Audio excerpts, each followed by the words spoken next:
Basically दंगा दंगा फसाद वाला मीनिंग क्या लिखवाया था? मतलब क्या बहुत सारे लोग मिलकर क्या करें, दंगे फसाद करते हैं, ठीक है ना, communal riots. Now human rights groups in our country have argued that the most of the victims of the communal riots in our country are people from religious minorities. They have demanded that the government take special steps to protect religious minorities. Now basically जो communal riots होते हैं वो basically किन के ऊपर होते हैं? जो माइनॉरिटी के ऊपर रहते हैं। कम्युनल राइट किन के ऊपर होते हैं? माइनॉरिटी के ऊपर होते हैं। माइनॉरिटी बोले तो कौन? इंडिया के अंदर कौन कम है? Saudi Arabia, Iran and Iraq, they are basically dictator country. Differently they are known different types of names, like the communist country, like the Islamic country, like the Sharia country, like different type of names, but mainly focusing they are the basically dictator countries. And dictators countries also make their laws, but their laws are always belongs to the profit of the center of the country, because the person who belongs to only a center of the country, he is the main head origin by which he can develop and he can basically क्या हम कह सकते हैं कि वो पूरी तरीके से कंट्री को क्या करता है, ओरिजिनेट करता है, एक तरीके से कंट्री का क्या करता है, एक तरीके से फंक्शन करता है, ठीक है ना। तो बेसिकली वही बंदा क्या होता है, मेजर होता है, जहां से पूरी की पूरी कंट्री क्या होती है, ऑर्गेनाइज होती है। Like in the sense we will take the example of the Xi Jinping, he is basically president of the China, ठीक है ना।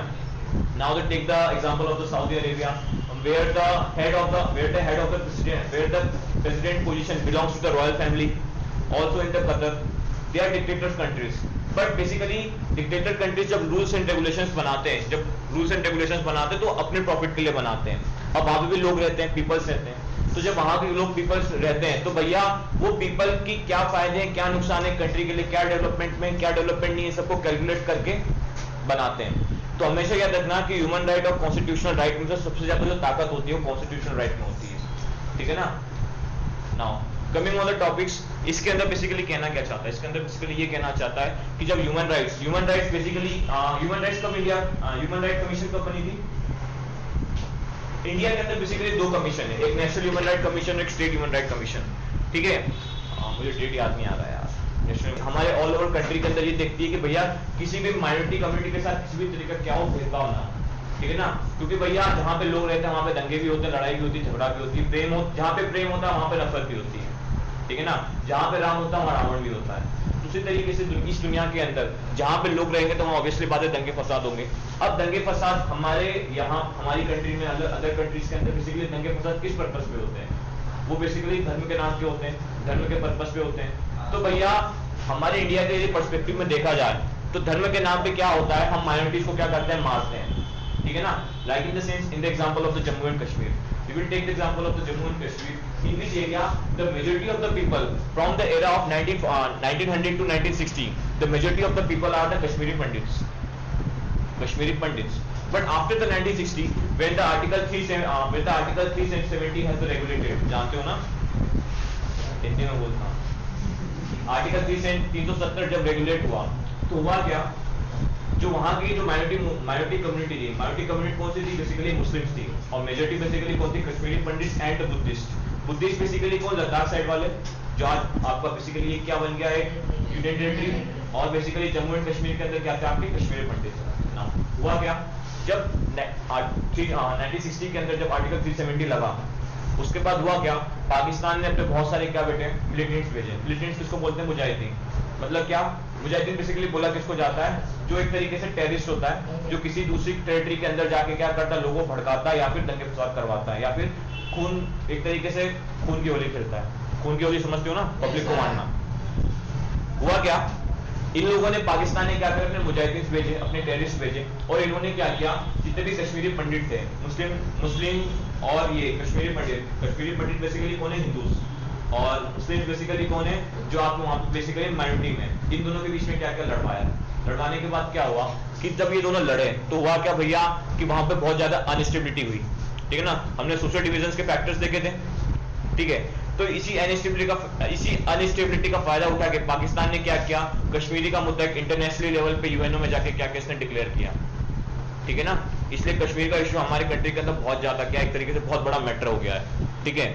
वहां पे पहले क्या था, कश्मीरी पंडित मेजोरिटी में थे, बट मुस्लिम्स ने फिर ठोका, मुस्लिम्स ने कश्मीरी पंडित को बहुत मार मार के भगाया, तो वहां से क्या हुआ, हिंदूज भागे। अब जब वहां से हिंदूज भागे तो ऑल ओवर इंडिया के जितने भी हिंदूज थे वो हमारे like the same city MP का कोई हिंदू है, वो क्या करेगा, एमपी के अंदर कोई दूसरा मुसलमान होगा उसको मारेगा, क्योंकि उसको उसका बदला लेना है। हिंदू हिंदू भाई भाई, समझ रहे हो ना। जैसे तुम सपोज समझो कि एक बंदा लड़ाई, देखो सपोज समझो हमारे इंदौर के अंदर, बाड़गंगा के अंदर एक बंदा लड़ाई, दो बंदे लड़ाई करते हैं, बट जब लड़ाई होती है तो बहुत सारे लोग मिलकर लड़ाई करते हैं, है कि नहीं ना। अब वो कारण कुछ भी होता है, फुकट का कारण होता है, लड़ाई सिर्फ दो की होती है, मारने कूटने सब आ जाते हैं।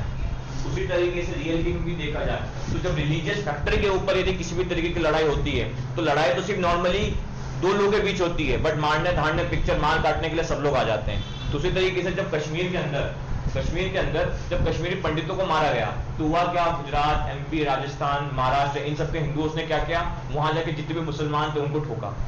तो इससे कंट्री के अंदर क्या हुआ था, इंस्टेबिलिटी पैदा हुई थी, ठीक है। Like in the sense current का एग्जांपल लो, महाराष्ट्र के अंदर वो दो साधुओं को मारा था, इसी का रिजल्ट गुजरात के अंदर देखो, गुजरात के अंदर मुसलमानों को ठोका था हिंदुओं ने।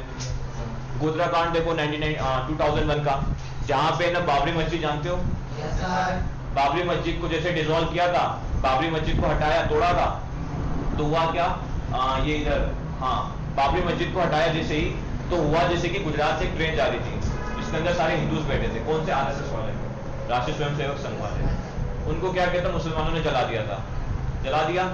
अब ये जब पता लगा कि मुसलमानों ने जलाया तो फिर हुआ क्या, वहां की गवर्नमेंट ने साथ में मिलके और जितनी भी हिंदूज कम्युनिटी से उन्होंने क्या किया, मुसलमानों को ठोका मतलब जानते हो ना, मारा।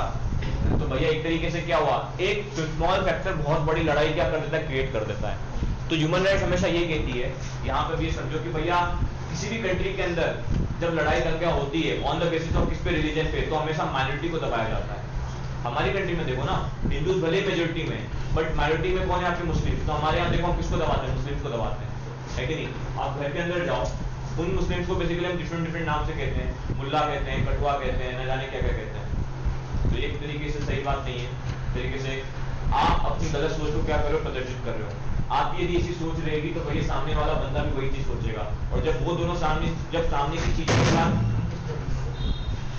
दोनों सेम ही चीज सोचोगे तो दोनों की थिंकिंग एक तरीके से इक्वल नहीं होगी, और जब इक्वल नहीं होगी तो दोनों के बीच लड़ाई होगी। लाइक इन द सेंस जो मैग्नेट होता है, नॉर्थ पोल हमेशा रिपल करते हैं, ठीक है ना, ये नेचर का लॉ है भैया। यदि कोई सेम थिंकिंग वाला बंदा सेम थिंकिंग वाले बंदे के साथ है तो उसकी कभी नहीं बनेगी। दोस्ती का यदि मैटर हटा दो तो, ठीक है ना, बट मेजोरिटी में यदि तुम दोस्ती भी देखो ना तो वो भी अपोजिट बंदों के बीच ही होती है। यहाँ तक कि तुम शादी भी देखो ना, शादी में भी बेसिकली क्या होता है, अपोजिट बंदों के बीच ज्यादा स्टेबल होती है कि नहीं। अब शादी के अंदर भी तुम देखोगे तो इंडिया के अंदर बेसिकली जो आपके कौन से होते हैं, अरेंज मैरिजेस होते हैं, वो बेसिकली क्या होते हैं, अपोजिट टेंडेंसीज के लोग होते हैं, फैमिली तय करती है, वो मोस्टली क्या होता है, सक्सेसफुल होते हैं। इनकम रजिस्ट्री यदि तुम लव मैरिज की तरफ भी देखा जाए तो हमारे इंडिया के अंदर नियर अबाउट 2% जो है नेशनल सर्वे ऑफ डाटा के अकॉर्डिंग है, 2% जो शादी हो बेसिकली जो on the basis of love marriage होती है, बेसिकली क्या होती है, टूट जाती है। क्यों? क्योंकि वहां पे हम लोग क्या देते हैं, सेम क्वालिटी, हमारी सेम थिंकिंग, सेम टाइप के लोग। शादी करते वक्त तो ठीक है, हम एक थोड़े टाइम के लिए लोगों को लगता है हाँ यार हमारे अंदर क्या एक म्यूचुअल बॉन्डिंग है, एक म्यूचुअल अंडरस्टैंडिंग है, बट आफ्टर द मैरिज होता क्या है, अनस्टेबिलिटी क्रिएट हो जाती है। क्यों? क्योंकि सेम थिंकिंग क्या होती है, रिपल होती है, ठीक है ना, सेम थिंकिंग रिपल होती है।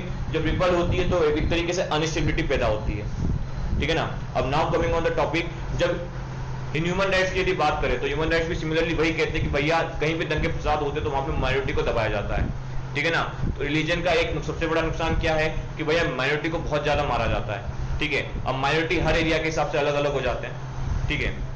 अब now the next topic, women's movement has argued that the family's loss of all religion discriminate against women, so they have demanded that the government should change less laws to make them more equitable. Now, family laws. From the ancient era to the present era, we have seen that there are certain types of laws which have been made from various type of religions. Like in the Hindus, we have seen the पर्दा प्रथा, सती प्रथा, ठीक है ना। Like in the sense different type की भी और भी चीजें होती हैं, बताता हूँ।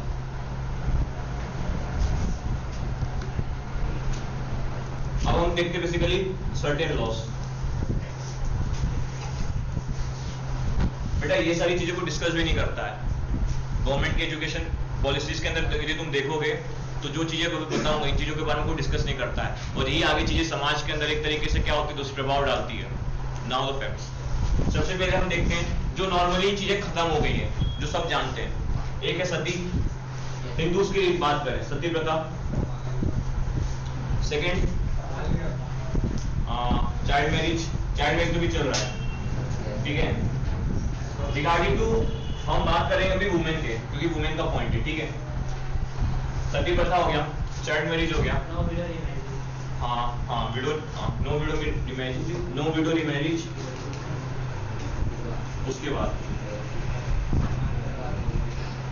इसी के अंदर एक और इसी के अंदर एक और को क्या बोलते हैं, कुप्रथा है कि शादी उसी से होगी जो लड़के, जो बेसिकली सपोज समझो शादी उसी से होगी जो घर का छोटा ब्रदर होगा। मतलब क्या, सुनो क्या हो गया, अब बाय चांस बड़े भाई क्या होता है, एक्सपायर हो जाता है, तो उसकी जो वाइफ हुई वो क्या हुई, एक तरीके से विडो हो गई।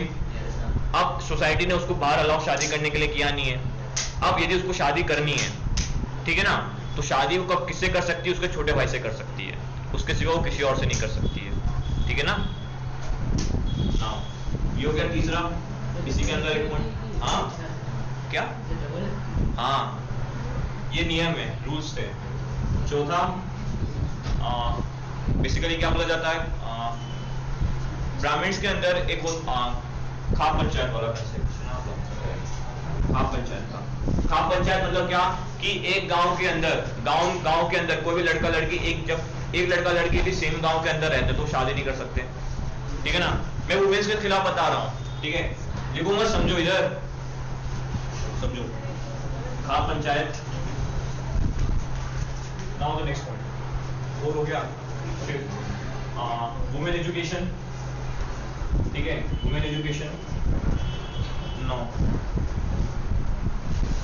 सिक्स्थ है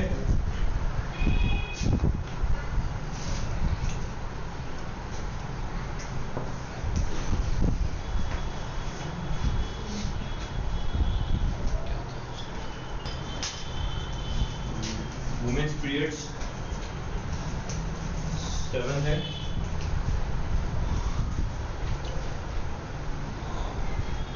ठीक है। अब नाउ अब समझा, अब देखो वुमेन्स के खिलाफ किस किस तरीके के रिस्ट्रिक्शन है, तो इसकी और भी बहुत सारी चीजें हैं, ठीक है। और क्या क्या हो सकते हैं करंट में, चाइल्ड मैरिज, चाइल्ड मैरिज क्यों क्या आ जाता है, सबसे पहले ये बताता हूँ।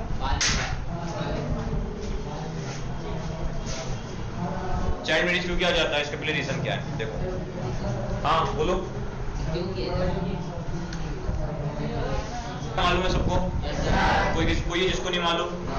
सती प्रथा बेसिकली क्या होता है, जब पति मरता है तो उसके साथ जला दिया जाता है, ठीक है। यदि कहीं जला नहीं दिया जाता तो उसका एक तरीके से चेहरा एक तरीके से ऐसा क्रूप कर दिया जाता है ताकि कोई भी बाहर का सोसाइटी या बाहर का कोई भी पर्सन हो क्या करे, उस एक तरह से उसके प्रति अट्रैक्ट ना हो, ठीक है ना।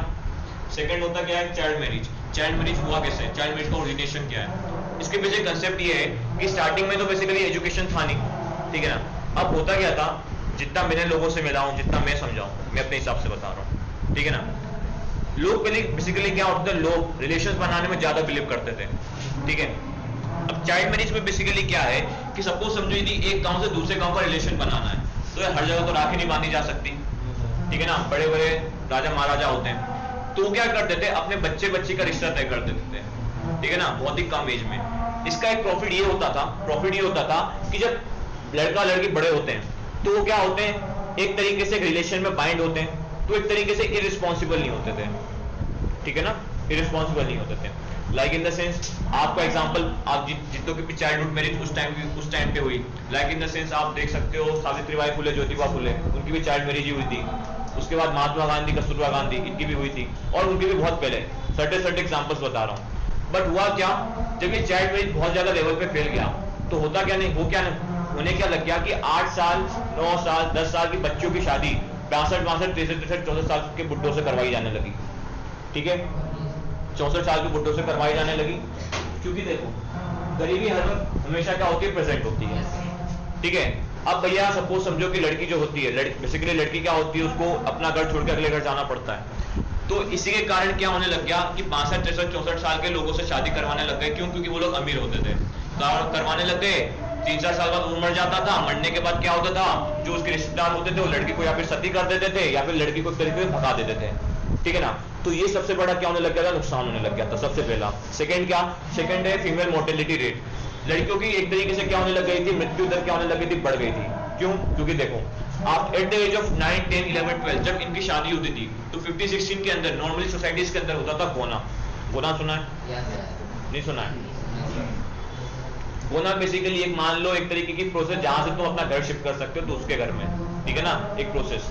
शादी एक शादी क्या हुई, डॉक्यूमेंट सिग्नेचर हो गई, ठीक है ना।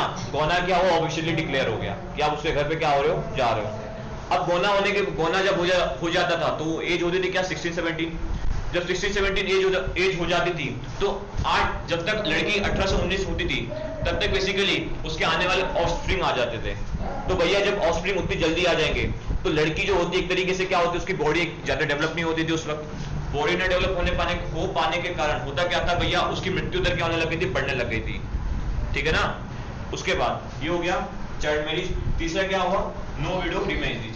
नो विडो रीमैरिज का बेसिकली क्या है कि जब छोटी छोटी लड़कियों की मैरिज 62, 63, 64 लोगों के बुड्ढों के साथ होती थी तो विधवा हो जाती थी।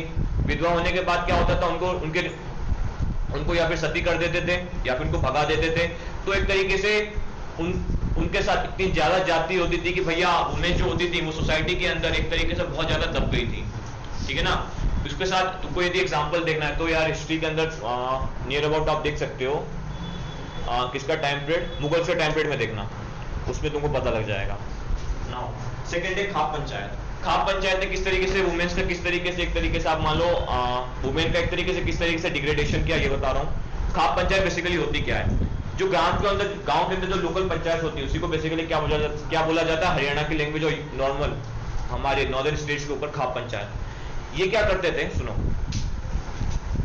जो लड़का लड़की होता है, सपोज समझो यदि किसी लड़का लड़की के बीच एक अट्रैक्शन हो गया, ठीक है ना, लड़का लड़की के बीच किसी भी तरीके का अट्रैक्शन हो गया, बट यदि लड़की उसी गांव से बिलोंग करती है जहां से लड़का बिलोंग करता है, तब उन दोनों की शादी क्या हो सकती है, नहीं हो सकती है, ठीक है ना। ऐसा लोगों का मानना था कि भैया जिस गांव के अंदर मतलब जो लड़की और जो लड़के जो रहते हैं उस गांव के अंदर वो सारे के सारे क्या है, भाई बहन है, ठीक है ना, एक आइडियोलॉजी है।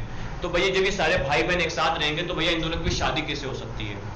तो 2010-2011 के बाद इसके खिलाफ भी बहुत सारी आवाजें उठी। बस अभी इतना जानो खाप पंचायत क्या होता है। तो खाप पंचायत बेसिकली क्या करता है, लड़का लड़की यदि खाप पंचायत यदि एक तरीके से यदि उसको पता लग जाता है कि हाँ ये लड़का इस लड़के से एक तरीके से क्या अट्रैक्ट है या फिर ये लड़की लड़के से क्या अट्रैक्ट है, तो वो क्या करती है, वार्निंग देती है। और यदि वार्निंग देने के बाद भी यदि दोनों कोर्ट मैरिज या शादी कर लेते थे तो खाप पंचायत क्या कर देती है, उन दोनों को मार देती है, ठीक है ना।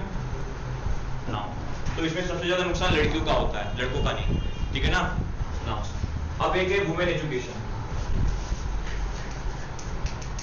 वुमेन एजुकेशन क्यों नहीं करवाया जाता था, इसका सबसे पहले मेन रीजन ये था, स्टार्टिंग से ही है ना हमेशा फोकस लड़कों पे ज्यादा रहा है, क्योंकि मेल डोमिनेंट सोसाइटी रही है। मेरी हमेशा बाहर काम करने का, लड़कियों को बाहर काम करने का मौका नहीं दिया गया।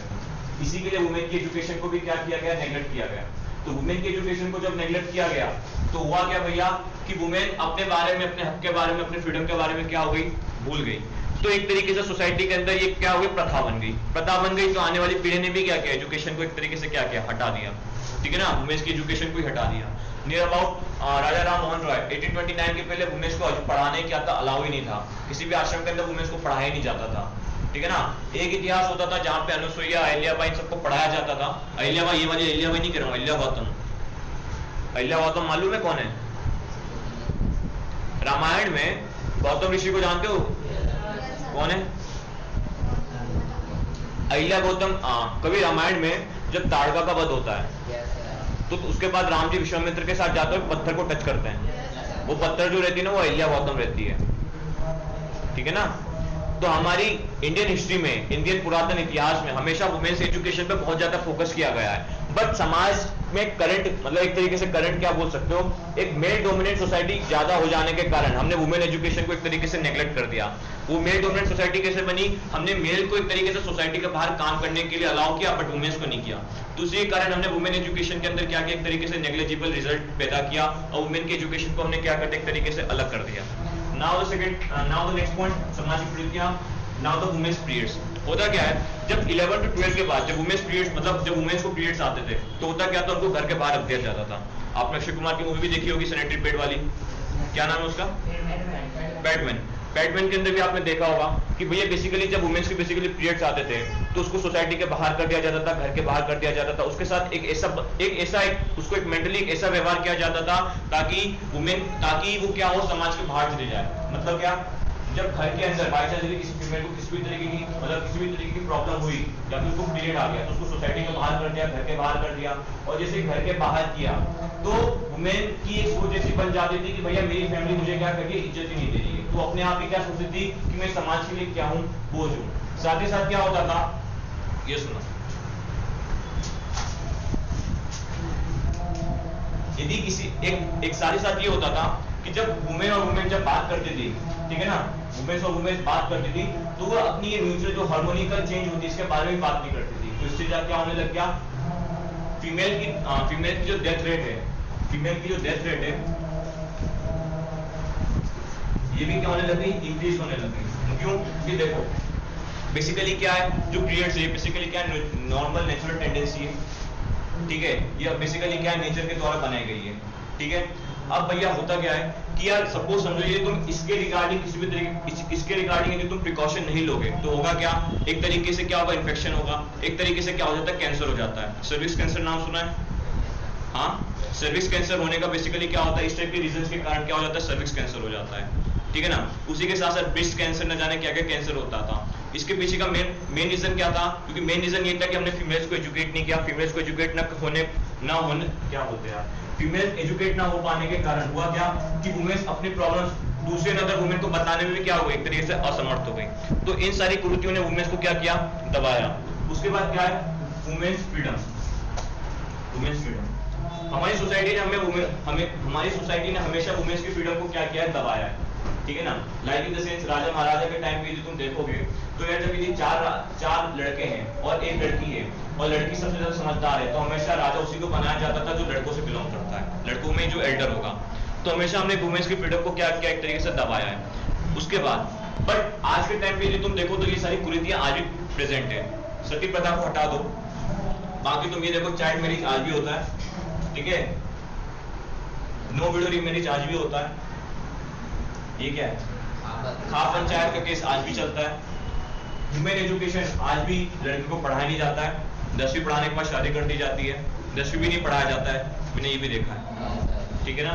उसके बाद वुमेन्स पीरियड के खिलाफ लोग अवेयर नहीं है, तो होता क्या भैया, लड़कियां मर भी जाती हैं, ठीक है, ये भी होता है। अब ना वुमेन की फ्रीडम को भी क्या कर दिया जाता है, दबा दिया जाता है। तो ये सारी कुरीतियां क्या है आपके सोसाइटीज के अंदर प्रेजेंट है, और ये सारी की सारी कुरीतियां बेसिकली क्या एक तरीके से फैमिली के अंदर आ जाती है, और यही सारी की सारी कुरीतियां जब फैमिली के अंदर आती है तो एक नियम बन जाती है। इसी को बेसिकली आप क्या बोल देते हो, फैमिली लॉस। फिर वो क्या बोलते हैं, ये हिंदूज के हो गए, मुस्लिम्स के भी बताता हूँ। मुस्लिम्स के अंदर यदि तुम देखोगे तो एक होगा बेसिकली क्या, बुरखा वाला होगा, ठीक है। एक होगा बेसिकली क्या, वुमेन एजुकेशन इनके अंदर भी है, ठीक है। एक क्या होगा और तलाक वाला, ठीक है। एक होगा बेसिकली कौन, शरिया वाला, और एक बेसिकली शरिया वाला, ठीक है, शरिया के अंदर ही सारे आते हैं। बुरखा वाला मालूम है, मुस्लिम जितनी भी वुमेन होंगी, देखो हर रिलीजन ने वुमेन को बहुत ज्यादा रिस्ट्रिक्ट किया है, हकीकत बता रहा हूँ, चाहे क्रिश्चियनिटी हो, चाहे सिखिज्म हो, चाहे हिंदूज हो, चाहे मुस्लिम्स हो, सबने वुमेन्स को बहुत ज्यादा रिस्ट्रिक्ट किया है। इसका नेगेटिव इंपैक्ट ये हुआ है कि भैया कंट्री मोर डेवलप नहीं हो पा रही है, जिस टाइम पीरियड में कंट्री को जितना डेवलप होना चाहिए था उतना डेवलप नहीं हो पा रही है। अब यही सारी रिस्ट्रिक्शंस फैमिली के अंदर जब घुस गई तो ये नियम बन गए, और एक बेसिकली क्या कहलाए, फैमिली लॉस कहला गए, ठीक है ना। अब लाइक इन द सेंस बुरखा देखो, बुरखा ने क्या किया, वुमेन को एक तरीके से बांध दिया, वुमेन को एक तरीके से नकाब पेशी कर दिया, भैया वुमेन कहीं भी जा रही है, गर्मी से मर रही है, क्या हो रहा है तो क्या मालूम है कि नहीं। जब सपोज समझो इतनी 45 डिग्री सेल्सियस की गर्मी में ये व्हाइट टी शर्ट पहन के जब मैं निकलता हूँ, जब मुझे पसीना आ जाता तो भैया वो बेचारी पूरा का पूरा बुरखा पहन के घूमती है, वो तो पसीने से नहाती है, ठीक है ना। अब जब ब्लैक हीट एब्जॉर्बर होता है कि नहीं, पहनती है, उसका बेसिकली क्या होता है, बॉडी के अंदर नुकसान भी होता है, ठीक है।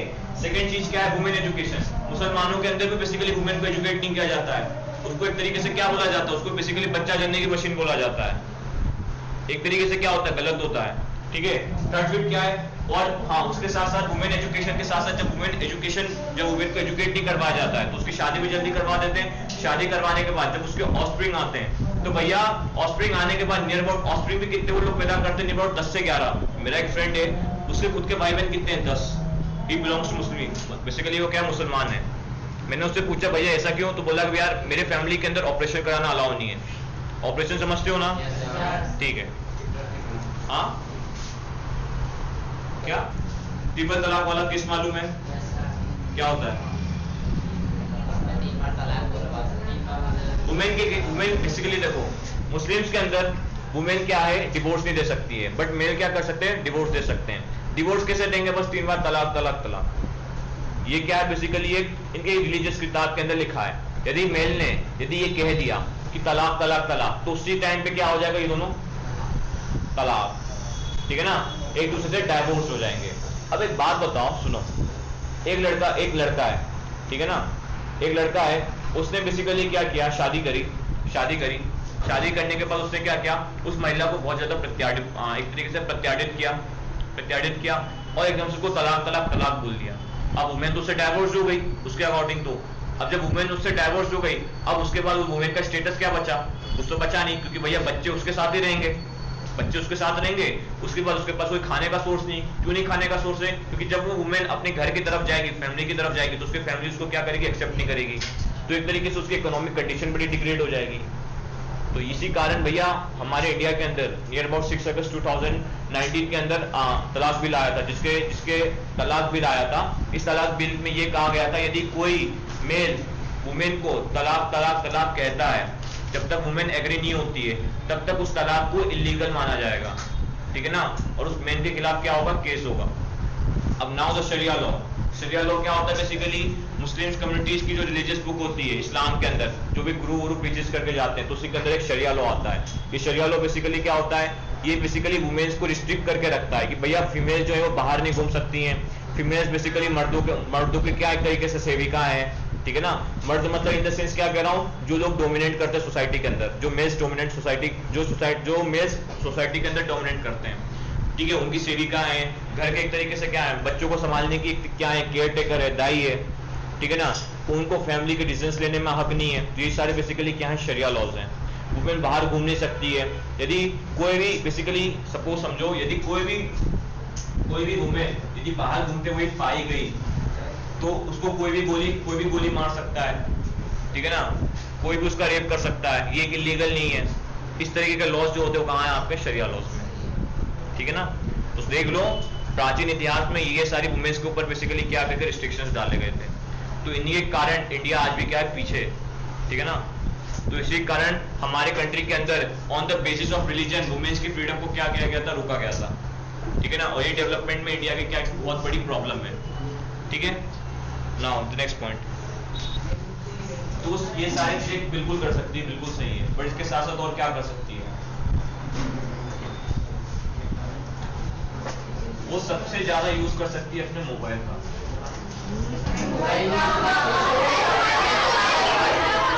डायरेक्ट कांटेक्ट करने जाओगी तो तुमको धड़ लेंगे, है कि नहीं।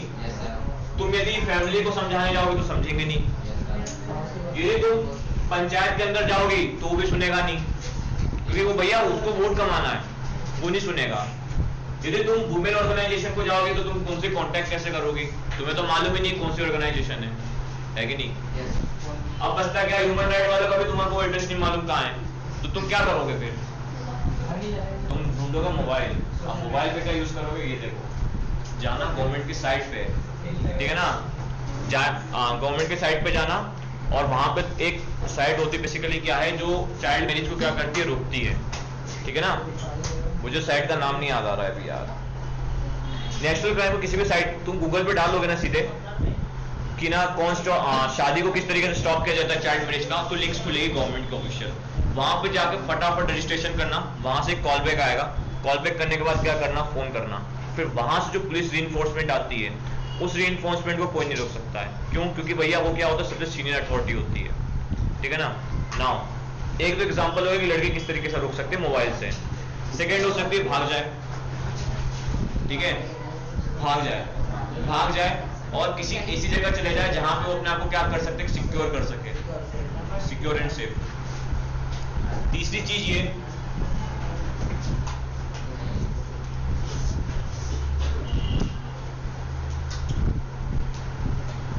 अपनी फैमिली के अंदर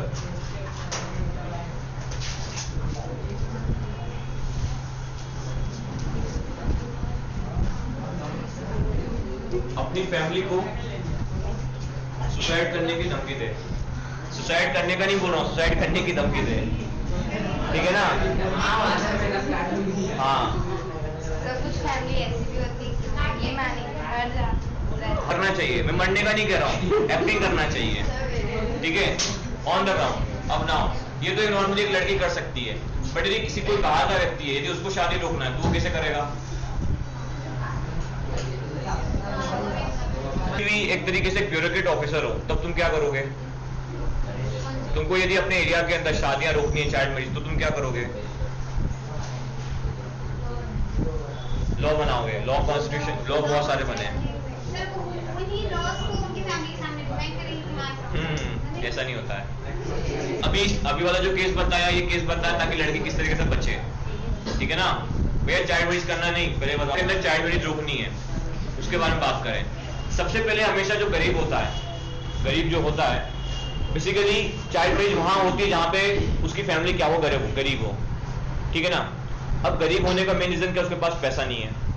तो भैया एज आप किसी भी तरह के ऑफिसर हो, ब्यूरोक्रेट ऑफिसर, आपके पास सॉल्यूशन क्या होना चाहिए कि आप उस लड़की के अकाउंट में जब उसकी प्राइमरी एजुकेशन चल रही हो तब आप उसको क्या करो, एक स्कॉलरशिप प्रोवाइड करो, ठीक है ना? फर्स्ट चीज ये। सेकंड चीज क्या, जिस स्कूल के अंदर वो पढ़ रही हो, गवर्नमेंट स्कूल्स होते हैं, प्राइवेट स्कूल्स तो होते नहीं है, जिस गवर्नमेंट स्कूल्स के अंदर पढ़ रही हो सारी लड़कियां, उन गवर्नमेंट स्कूल्स के अंदर बेसिकली क्या करना चाहिए, लड़कियों का डाटा कलेक्ट करके रखना चाहिए। वहां पे हमेशा ये डाटा कलेक्ट करके रखना चाहिए कि कितनी लड़कियां पढ़ रही हैं, कितनी लड़कियों ने स्कूल छोड़ दिया, कितनी लड़कियां आने वाली हैं, और जिन लड़कियों ने स्कूल छोड़ दिया वो कहां पे। इससे क्या कैलकुलेशन होगा, इससे कैलकुलेशन तुम्हें ये पता लगेगा कि तुम्हारी एरिया के अंदर कितने लड़कियां अब घर बैठ के काम कर रही हैं, कितनी लड़कियां स्कूल छोड़ के किसी अच्छी जगह चली गई हैं। अब जो लड़कियां घर बैठ के काम कर रही हैं वो बेसिकली उनकी शादी होना, चाइल्ड मैरिज होना आम बात है, उनकी चाइल्ड मैरिज होना एक तरीके से कंपल्सन है, क्योंकि भैया लड़की घर के अंदर काम करिए मतलब क्या, उसकी मैरिज जल्दी होने वाली है। ये रूरल एरियाज के अंदर क्या होता है, हमेशा होता है। अब इसका तुम सॉल्यूशन कैसे निकालोगे? इसका सॉल्यूशन तुम क्या करोगे, वहां की पंचायत को बुलाओगे और वहां की पंचायत को तुम ये बोलोगे कि यदि तुम्हारे यहाँ से किसी भी तरह का केस पाया गया चाइल्ड मैरिज का, तो पूरी की पूरी पंचायत क्या होगी, एक तरीके से जितनी भी आने वाली फंडिंग्स होगी उसको क्या कर दिया जाएगा, रोक दिया जाएगा। तो इस तरीके से तुम इसको क्या करोगे, सॉल्व आउट करोगे। एक देखो, कोई भी सॉल्यूशन 100% सही नहीं होता है, बट थोड़ा करके तुम इधर उधर करके बैलेंस अप्रोच में लेके चलोगे, तब तुम क्या कर सकते हो, उस चीज को बहुत हद तक क्या कर सकते हो, कंट्रोल कर सकते हो, ठीक है? और कोई ऑप्शन तुम्हें आ रहा है कंट्रोल करने का एज ऑफिसर? बेसिकली कम्युनल का मतलब क्या होता है ये समझो। जब कोई पर्टिकुलर कम्युनिटी किसी रिलीजन को अंधे की तरह माने, मतलब ब्लाइंड की तरह फॉलो करे, तो उसी को क्या बोलोगे आप, कम्युनल। उन्हीं लोगों को आप क्या बोलोगे, कम्युनल। और उन्हीं की आइडियोलॉजी को आप बेसिकली क्या बोलोगे, कम्युनलिज्म। मतलब क्या कि कोई बंदा या फिर कोई ग्रुप ऑफ कम्युनिटी किसी भी तरीके के धर्म की अंधभक्ति करे, मतलब ब्लाइंड फेथ रखे उस पे, तो उसी को आप क्या बोलोगे, एक तरीके से कम्युनलिज्म, ठीक है ना? और उन्हीं लोगों को आप क्या बोलोगे, communal. Like in the sense, आप कभी सोचते हो, आपने कभी सुना होगा मोदी की अंधभक्ति, blind faith about the Modi, Rahul Gandhi की अंधभक्ति।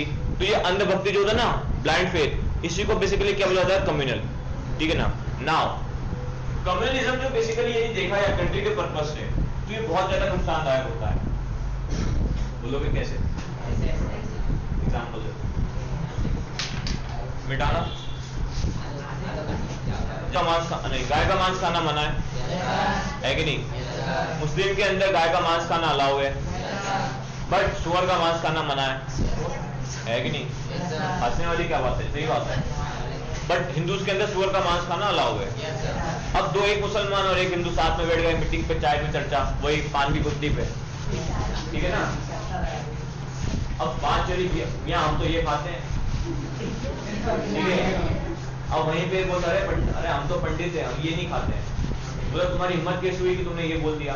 इस तरीके की सिचुएशंस होती हैं। मतलब क्या, सुनो,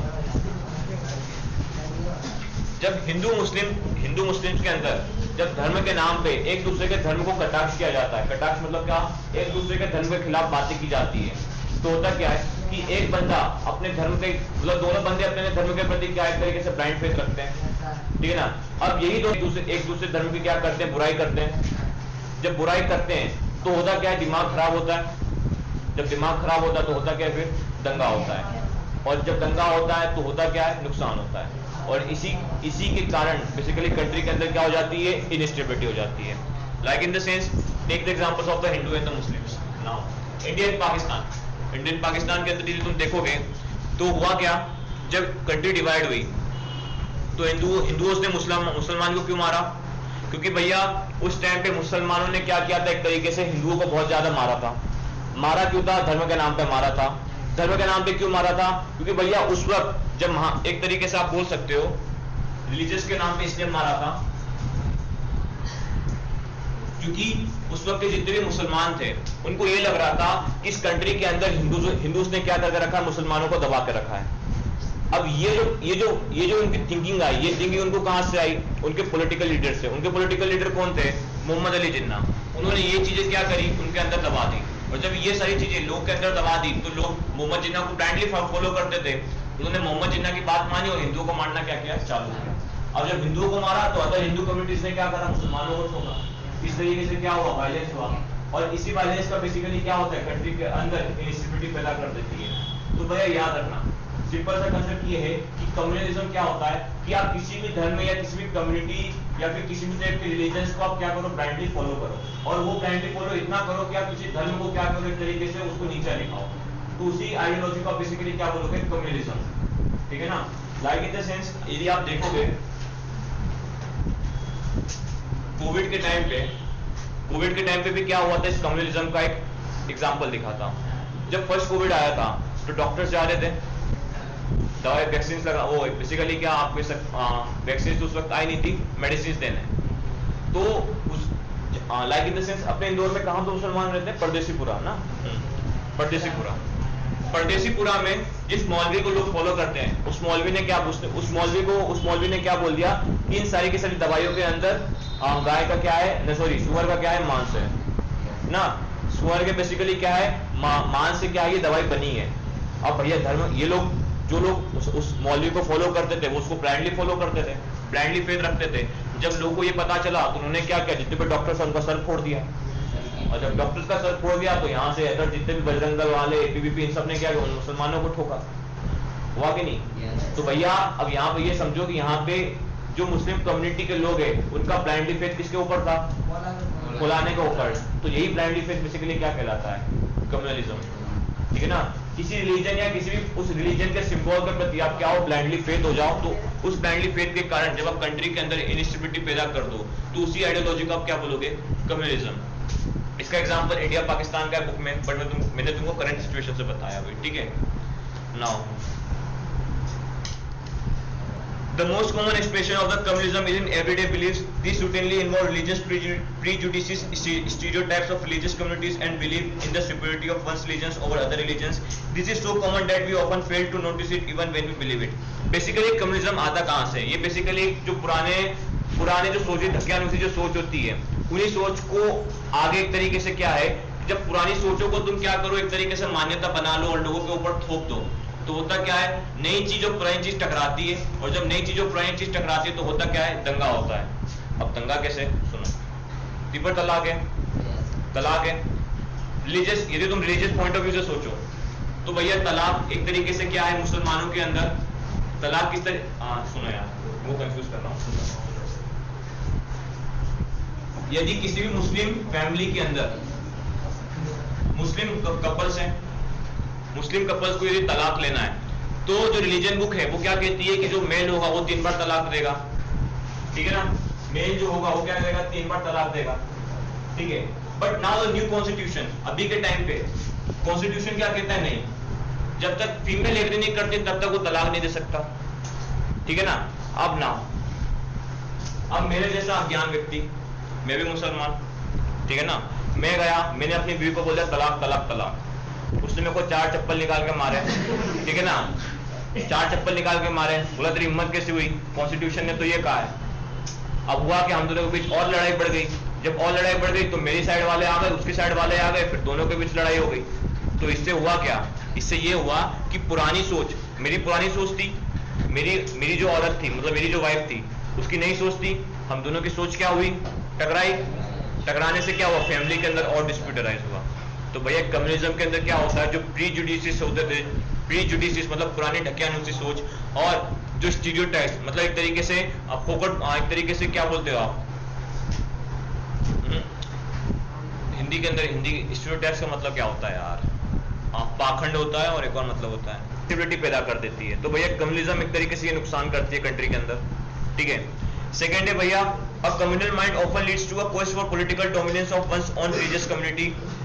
For those belonging to majority community, this take the form of Mediterranean dominance। मतलब कहना क्या चाहता है, सिंपल सा ये है कि देखो इंडिया बेसिक पाकिस्तान जो बेसिकली क्या है, मुस्लिम कंट्री है। अब उस मुस्लिम कंट्री के अंदर डोमिनेंस किसका, बेसिकली मुस्लिम्स का है। तो भैया कम्युनिज्म बेसिकली होता क्या है, कम्युनिज्म बेसिकली ब्लाइंड फेथ होता है, blind faith about the religion. जब blind faith about the religion होता है तो वहां के जो लोग जो उसको फॉलो करते हैं वो हमेशा चाहते हैं उसका धर्म क्या हो, सर्वोपरि हो, सारे धर्मों से ऊपर हो। तो उसके लिए क्या करते हैं, पॉलिटिक्स के अंदर आते हैं, और पॉलिटिक्स के अंदर आके अपने धर्म का क्या करते हैं, एक तरीके से बहुत ज्यादा क्या करते हैं, प्रचार प्रसार करते हैं, और अपने धर्म के अकॉर्डिंग क्या करते हैं, गवर्नमेंट बनाते हैं, like in the sense Pakistan में। तो भैया कम्युनिज्म यदि कंट्री के रिगार्डिंग बात की जाए तो कम्युनिज्म क्या करती है, एक तरीके से मेजोरिटी गवर्नमेंट फॉर्मेशन में क्या करती है, हेल्प करती है, ठीक है ना। और बट उसका नुकसान ये हो जाता है, जो माइनॉरिटी होती है, माइनॉरिटी रिलीजन होती है, उसको क्या कर देती है, दबा देती है। तो ले देकर सिंपल इतना समझना, कम्युनिज्म क्योंकि एक नंबर का ऑब्जेक्टिव है, सिंपल इतना समझो, कम्युनिज्म का सिंपल मतलब होता है blind faith about the religion. और ब्लाइंड फेथ अबाउट रिलीजन इतना कि भैया सही गलत का फर्क ही भूल जाओ, ठीक है ना। और दूसरे रिलीजन के धर्म को क्या करो, मारो, ठीक है ना। दूसरे धर्म के रिलीजन को जब तुम दबाओगे तो इसी आइडियोलॉजी को आप क्या बोलोगे, कम्युनिज्म, ठीक है ना। कम्युनिज्म में हमेशा एक धर्म को फेवर किया जाता है, ठीक है ना। नाउ सेकेंड वर्ड है सेकुलर। सेकुलर का मतलब क्या होता है, धर्मनिरपेक्ष। यहाँ पे सारे रिलीजन को क्या किया जाता है, इक्वली ट्रीट किया जाता है। Now in the sense take the example of India. India constitution के अंदर ये नहीं लिखा गया है कि India is a Hindu country और India is a Muslim country. Preamble में सिर्फ लिखा है कि India is a secular country. तो सेकुलर मतलब क्या, कि यहाँ पे सारे धर्म क्या है, इक्वल है। यहाँ पे किसी भी तरीके का डोमिनेंस एक धर्म को दिया नहीं गया है। तो जब एक धर्म को डोमिनेंस नहीं दिया गया है तो एक टाइप जो उस धर्म से बिलोंग लोग हैं, जो उस धर्म से बिलोंग क्या है, लोग हैं, वो एक तरीके से किसी भी तरीके का वायलेंस नहीं कर सकते ज्यादा लेवल पे, ठीक है ना। जब ज्यादा लेवल पे वायलेंस नहीं कर सकते तो होगा क्या कि भैया कंट्री के अंदर स्टेबिलिटी रहेगी, ठीक है ना। तो यही मतलब है आपका सेक्युलरिज्म एंड द कम्युनिज्म का। कोई डाउट है, किसी भी पर्टिकुलर धर्म के प्रति आपकी अंधभक्ति हो, ब्लाइंडली फेथ हो, आप सही गलत का फर्क भूल जाओ तो उसी को आप क्या बोलोगे, कम्युनिज्म। और सेकुलर मतलब क्या, कि आप जहां पे सारे धर्म को क्या करो, इक्वली ट्रीट करो, ठीक है ना। अब लाइक इन द सेंस यदि तुम हिंदू हो और तुम बेसिकली क्या हो कि तुम सोचते हो कि इस राष्ट्र के अंदर सारे का सारे हिंदू ही होना चाहिए, तो ये जो तुम्हारी आइडियोलॉजी है ये बेसिकली क्या है, कम्युनिस्ट, एक तरीके से क्या है, कम्युनिज्म वाली आइडियोलॉजी है। तुम्हारे जैसे 10 और लोग होंगे वो भी सेम यही सोचते हैं, ठीक है ना। Like in the sense take the example of Pakistan. Pakistan क्या चाहता है कि पूरे वर्ल्ड के अंदर क्या हो, इस्लाम हो। उसके जैसे 4-10 लोग और चाहते हैं कि हाँ पूरे के पूरे वर्ल्ड के अंदर क्या हो, इस्लाम। तो जो आइडियोलॉजी है ना इन 10 लोगों की, ये बेसिकली क्या है, कम्युनिज्म। इस्लाम के प्रति क्या ब्लाइंडली फेथ है। अरे हाँ यही तो मैं सोच रहा था, जाओ पता है किसी एक धर्म के प्रति अंधभक्ति। अब नाउ इंडिया के अंदर एग्जांपल देता हूँ किस तरीके से कम्युनिज्म ने इंडिया के अंदर एक इंस्टिट्यूट पैदा की थी 1986 के अंदर, और 1960 से 1986 के अंदर। सुनो, जो बंदे गुरु नानक देव को फॉलो करते हैं क्या बोलते हैं, सिक्स, ठीक है। होता क्या है, एक बंदा होता है जिसका नाम होता है जनरल सिंह भिंडरवाले। अरे सुनो कहानी, जनरल सिंह भिंडरवाले तुम्हारे पापा को भी पता होगा, पापा मम्मी सबको, यदि शहर के अंदर रहे होंगे तो। अरे मत लिखो, सुनो एकदम, जनरल सिंह भिंडरवाले।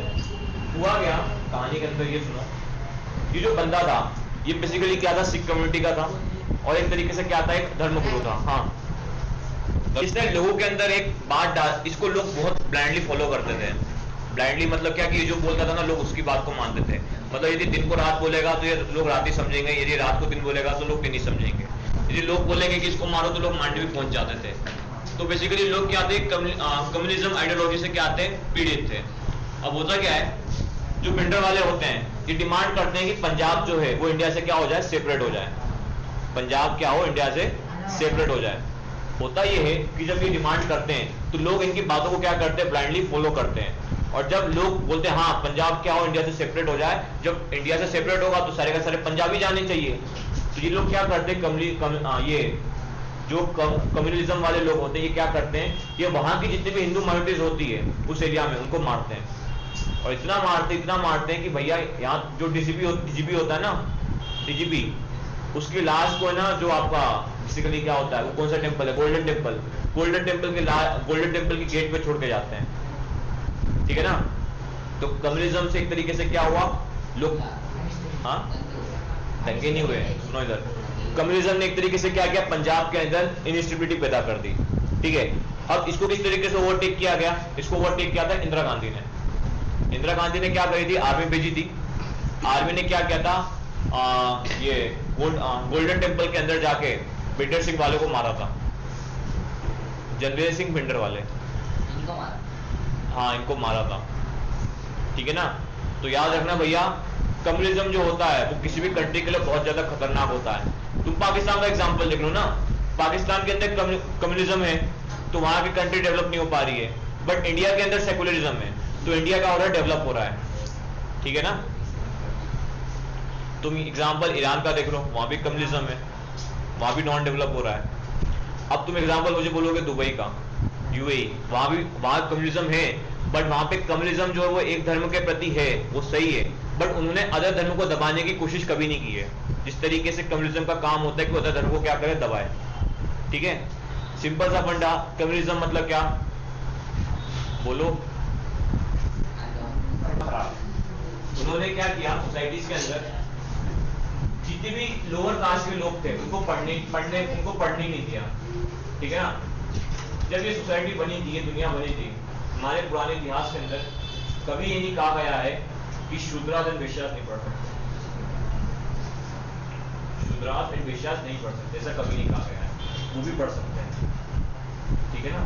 बट कुछ लोग आए जिनको पावर का लालच था, उन्होंने क्या किया, इन लोगों को पढ़ने नहीं दिया। अब इन्हीं का देखा देखी इनकी आने वाली पीढ़ी आई, उन्होंने भी नहीं पढ़ने दिया। इन्हीं के देखा देखी फिर उनकी पीढ़ी आते आते हुआ कि एक प्रथा ही बन गई। और जब प्रथा हो गई तो शूद्रास को पढ़ने नहीं देने लग गए। अब उसके साथ साथ ये तो चल ही रहा था, दूसरी चीज क्या होने लग गई, इनके साथ भेदभाव होने लग गया। क्या, इनके वो एक तरीके से सोसाइटी के बाहर रखने लग गए लोग। मतलब क्या कि कोई शूद्रास, मतलब सपोज समझो एक विलेज है, तो उस विलेज के अंदर ब्राह्मण की अलग कम्युनिटी होगी, शूद्रास की अलग कम्युनिटी होगी, और कोई भी शूद्रास ब्राह्मण के घर नहीं जा सकता, और कोई भी ब्राह्मण शूद्रास की कम्युनिटी में नहीं जा सकता। उसके बाद क्या होने लग गया, आगे टाइम के अंदर तालाबों का भी डिवीजन होने लग गया। रूरल एरिया से अर्बन एरिया बनाया ना, बॉन्ड का क्या कि भैया ब्राह्मण का ये तालाब है तो यहाँ से कोई शूद्रा नहीं आएगा। ठीक है। शूद्रास इस कुएं से पानी पी सकते हैं, इसके सिवा यदि वो कहीं भी गए तो उनको क्या किया जाएगा, मारा जाएगा या फिर पनिशमेंट दिया जाएगा। तो यहाँ पर उनको एजुकेशन से पहले हटाया गया, फिर रिसोर्सेज से हटाया गया, फिर एक तरीके से जब नेक्स्ट लेवल आया, नेक्स्ट लेवल होता है ना, उनको टेम्पल में से भी हटाने लग गए। मतलब क्या कि शूद्रास मंदिर के अंदर नहीं जा सकते अब। ठीक है ना। शूद्रास जो है मंदिर के अंदर नहीं जा सकते। तो इसका क्या हुआ भैया, एक तरीके से जितने भी शूद्र लोग थे, शूद्र मतलब समझते हो ना, वो अपने आप ही उनकी सोच ऐसी बन गई कि भैया हम सोसाइटी के ऊपर क्या है, वो है। अब इस चीज को किसने हटाया, इस चीज को 1930 में भीमराव अम्बेडकर साहब ने जिये झेला था, बहुत झेला था। ठीक है। झेला 1931 के अंदर जब ये सेकंड राउंड टेबल कॉन्फ्रेंस होती है, तो इस टाइम पीरियड के अंदर भीमराव अम्बेडकर को जो बेसिकली जो प्रेसिडेंट होता है, क्या कहाँ आपका ब्रिटेन का, जॉन एटली नहीं, डोनाल्ड, ठीक है ना, अरे डोनाल्ड ट्रंप नहीं, डोनाल्ड, ठीक है ना, वो बेसिकली एक इलेक्टोरेट डिक्लेयर कर देता है। इलेक्टोरेट बेसिकली क्या होता है, सीट रिजर्वेशन। ठीक है ना। एक इलेक्टोरेट डिक्लेयर कर देता है सीट रिजर्वेशन, जहां पे बोलता है कि आज से हम जितने भी शूद्रास उनको क्या करेंगे, एक स्पेशल सीट देंगे इलेक्शन के अंदर, जहां पे वो लोग खड़े होकर क्या करेंगे, अपने लिए लड़ेंगे, और जो जीतेगा वो बेसिकली क्या करेगा, उस एरिया का डेवलपमेंट करेगा। बाद में भी बहुत सारी कहानी बची, ये सब अपने को जानना नहीं है, सिर्फ इतना जानो कि वहाँ से डेवलपमेंट का क्या हुआ स्टार्ट हुआ और इस इनइक्वालिटी को खत्म करने की क्या की गई, कोशिश की गई, ठीक है ना। अरे मुझे वो वुमेन्स वाला जो मैं पॉइंट बोल रहा था ना, वो पॉइंट अब मैं बोलता हूँ, मुझे अभी आता है। वो पॉइंट है वुमेन पीरियड से रिलेटेड है, वुमेन्स पीरियड से रिलेटेड है, वर्शिप वाला, वर्शिप वाला, वर्शिप वाला, वर्शिप वाला। हाँ भैया बात सुनो, जब है ना वुमेन्स के पीरियड्स होते हैं तो उनको पूजा करना अलाउ नहीं होता है। ये सही बोल रहा हूँ, झूठ नहीं बोल रहा हूँ ना। केरला के अंदर एक टेम्पल है, सुना होगा, सबरीमाला। सबरीमाला मालूम है क्या है, क्या क्यों इतना फेमस है वो? हाँ क्या चल रहा है भैया तुम्हारा? एक नियम है, मतलब वहाँ के जो भगवान है, मतलब वहाँ के जितने भी पुराने प्रीचर्स है ना, उन्होंने एक नियम बना दिया है कि वुमेन का बेसिकली जो एक वुमेन हो या गर्ल हो या भी लेडी हो, किसी भी तरह की लेडी हो, उसका पीरियड टेन्योर स्टार्ट होता है नियर अबाउट 11 से 56 या 57। तो एक तरीके से लोग उनको उस टाइम पे इम्प्योर मानते हैं, उनका एज ड्यूरेशन उस टाइम पे इम्प्योर माना जाता है। तो ये बोला गया उस मंदिर के अंदर कि जो वुमेन 10 साल से ज्यादा की और 56 साल से कम की है, वो वुमेन इस मंदिर के अंदर क्या हो सकती है, नहीं आ सकती है। क्यों नहीं आ सकती है? क्योंकि उनका पीरियड क्या होता है, चलता है और वो एक तरीके से क्या है, इम्प्योर है। तो इसको लेके क्या मचा, बवाल। क्या बवाल मचा? बवाल ये मचा, लोगों ने बोला अच्छा ये बात है। तो एक बात बताओ मुझे, जब ऑफस्प्रिंग आता है तो किससे आता है? फीमेल से आता है, ठीक है। फीमेल, आप जब बच्चा बेसिकली क्या होता है, जो ऑफस्प्रिंग आता है बेसिकली आपका कहाँ आता है, ओवम से आता है, ठीक है ना। ओवम एंड बेसिकली क्या है, टेस्टोस्टेरोन का गैमेट बनने से आता है, ठीक है ना। और उसके बाद जब बच्चा निकलता है वो उसी पार्ट से निकलता है, हार्मोनिकल पार्ट से निकलता है, जो आपके बेसिकली प्राइवेट पार्ट्स हैं। तो मुझे बताओ, जब पीरियड्स भी वही होते हैं, जब बच्चा भी वही निकलता है, मेल भी वही निकलता है, तो मेल भी एक तरीके से क्या हुआ, इम्प्योर हुआ। तो फिर उसको क्यों अलाउ किया, उसको क्यों अलाउ किया? तो वहां क्या हुआ, फंस गए, वहां पे वो फंस गए। फिर सुप्रीम कोर्ट ने डिसीजन दिया कि भैया ये सब फोकट का चोचले बंद करो, ठीक है ना, ये वुमेन्स को भी अलाउ करो। तब जाके वुमेन्स भी क्या हुई, सबरीमाला टेम्पल के अंदर अलाउ हुई। इनइक्वालिटीज का फंडा क्लियर हो गया, क्यों इनइक्वालिटी इंक्रीज हुई और क्यों उसको डिक्रीज करने की कोशिश की गई। अब ना यार कुछ पॉइंट समझा देता हूं, समझ लो, ठीक है। टाइम पे नींद आ रही है क्या? Appeared from contemporary India, some of the older aspects of caste have persisted. Even now, most people marry within their own caste or tribe. Intercaste marriage की बात हो रही है। Intercaste समझते हो क्या होता है? Yes, sir. क्या? ब्राह्मण से ब्राह्मण से शादी करेगा। कास्ट सिस्टम का बोर्ड वाला इतना है कि भैया शादी आप किसी दूसरी कास्ट में कर ही नहीं सकते हो। सेम कास्ट के अंदर जो शादी होती है उसी को इंटरकास्ट बोला जाता है। हाँ एक मिनट, नहीं यार, अपोजिट कास्ट मैरिज बोलते हैं, ठीक है। अब नाउ इंडिया के अंदर इंटरकास्ट मैरिज ज्यादा सक्सेसफुल नहीं है। लोग जब शादी किसी और दूसरी कम्युनिटी में होती है, किसी लड़के लड़की की, तो लोग क्या करते हैं, फैमिली वाले या गांव वाले उसको त्याग कर देते हैं, ठीक है ना, उसको देश निकाला दे देते हैं। हाँ क्या,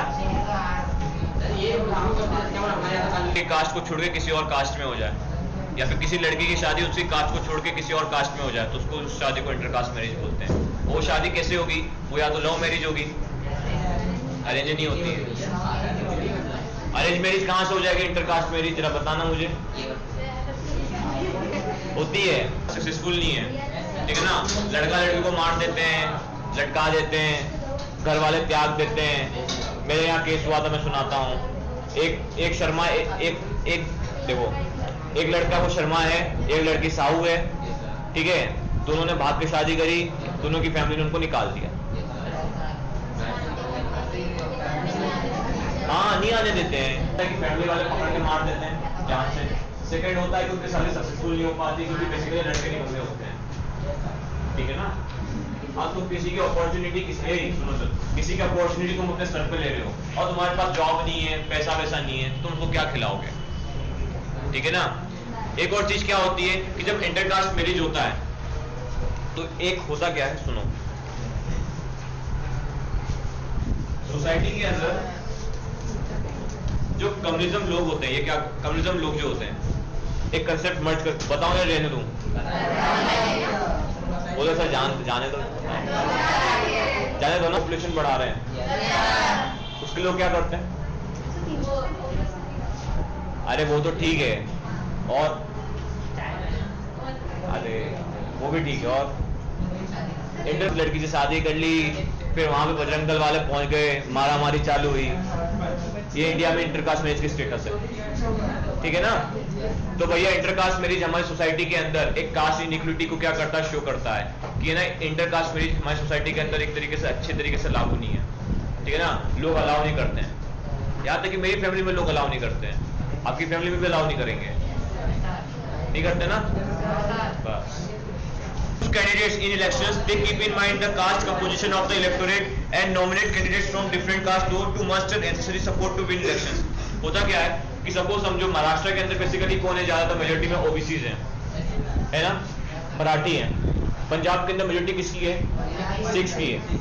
जब वहां पे इलेक्शंस आते हैं तो जो पार्टीज होती है वो क्या करती है, उस स्टेट के अंदर उन्हीं लोग को उठाती है जो उन्हीं कास्ट से बिलोंग करते हैं। मतलब क्या, यदि महाराष्ट्र के अंदर ओबीसीज हैं तो जो कैंडिडेट होगा वो कौन होगा, ओबीसी होगा। क्यों? क्योंकि भैया उनको इलेक्शन जीतना है, ठीक है ना? तो इस टाइप की पॉलिटिक्स होती है कहाँ पे, कास्ट पे बेस पे, ठीक है?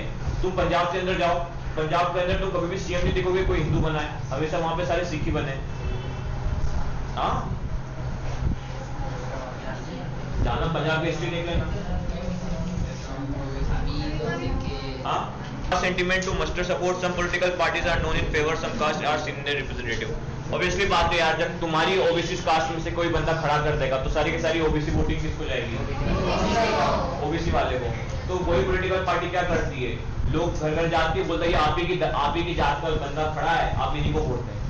सेंटिमेंट को क्या करती है, राइज करती है, ठीक है ना? थर्ड पॉइंट क्या है, universal adult franchisee and the principle of one person one vote compelled political leaders to gear up to the task of mobilizing and secreting political support. It also brought new consciousness among the people of caste they are withdraw treated as inferior and low. अब होता क्या है, जहाँ पे upper caste है वहाँ पे upper caste के बंदे को खड़ा कर दिया, जहाँ पे लोअर कास्ट है वहाँ लोअर कास्ट के बंदे को खड़ा करते वहां जाके इलेक्शन जीत लिया।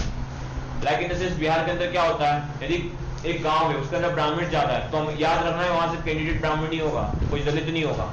यदि दलित खड़ा हो गया ना, कोई वोट नहीं देता है, क्योंकि धर्म के नाम, क्योंकि जात के नाम पे सब वोट देते हैं ब्राह्मण। बिहार के अंदर, यूपी के अंदर भी सिमिलर ही है, बिहार, महाराष्ट्र, पंजाब, ठीक है, उत्तराखंड, जात के नाम पे लोग वोट देते हैं। Majority of one single caste, so every candidate and party needs to win the confidence of more than one caste in community to win elections. But local elections के अंदर तो जीत जाते हैं, बट पार्लियामेंट्री लेवल पे ये लोग एक cast को सपोर्ट नहीं करते हैं, ठीक है ना? क्योंकि पार्लियामेंट्री क्या होती है, बहुत सारी सीट से मिलकर बनी होती है और हर सीट बेसिकली क्या होती है, अलग अलग कास्ट अलग अलग कम्युनिटी की होती है। तो भैया जब बहुत सारी डिफरेंट सीट से बहुत डिफरेंट लोग डिफरेंट कास्ट के आएंगे तो एक कास्ट वाला जो आइडियोलॉजी वो क्लियर नहीं होगा। तो डिफरेंट कास्ट होकर बेसिकली क्या करते हैं, रूल्स एंड रेगुलेशन बनाते हैं, ठीक है? Now no party wins the votes of all the voter of caste or community. When people say that the caste is a vote bank of one party, it usually means that a large proportion of the voters from the caste vote for that party. अरे simple सा मतलब है यार, जब कोई opposite election candidate खड़ा हो, ठीक है ना, वो क्या करता है, जब ये देखता है कि यहाँ पे अब इस सामने वाली पार्टी ने उसी कास्ट के बंदे को खड़ा किया तो वो बोलता क्या कि ये कास्ट वोट बैंक है। मतलब क्या, किसने उसी वोट बैंक पाने के लिए, वोट बैंक मतलब क्या, वोटों को पाने के लिए उन्हीं में से एक लोग को क्या किया, खड़ा किया और वोट को क्या कर लिया, प्राप्त कर लिया। तो उसी नेम को क्या बोलते हैं, कास्ट वोट बैंक, ठीक है? Now many political parties may put up candidates from the same caste if the caste is believed to dominate the electorate in particular constituency. Some voters have more than one candidate from their caste while many voters have no candidate from their caste. Simple सा meaning वही कह रहा है। The ruling party and the sitting MP or MLA frequently lose elections in our country that could not have happened if all the castes and communities were frozen in their political preference. But now ये होता है, ठीक है? But अब लोग क्या होते हैं, एजुकेट होते हैं, ठीक है ना, एजुकेट होते हैं। अब बट हमारे जैसे बंदे जब इलेक्शंस के अंदर वोट डालने जाएंगे तो हम क्या देखेंगे, कास्ट देखेंगे, क्या देखेंगे, पार्टी देखेंगे, जो डेवलपमेंट करे, जो कंट्री का डेवलपमेंट करे, तो हम उसके बेस पे वोट देंगे। तो ये आइडियोलॉजी धीरे धीरे लोगों के अंदर फैल रही है, ठीक है ना। तो अब क्या हो रहा है कि पहले के टाइम पे लोग जब वोट देते थे तो कास्ट के नाम पे देते थे, बट अब लोग कास्ट के नाम पे वोट कम देते हैं। तो उसके कारण क्या होता है, जो पुराना बंदा जो कास्ट के नाम पे खड़ा होता है उसको हमेशा डर लगा होता है कि भाई आने वाले टाइम पे लोग कास्ट के नाम पे वोट मुझे कम देंगे, तो हमेशा कंट्री के डेवलपमेंट के बारे में क्या करता है, सोचता रहता है, ठीक है। नाउ अब ये पॉलिटिक्स इन कास्ट, ठीक है ना। अब पॉलिटिक्स के अंदर कास्ट का क्या रोल है?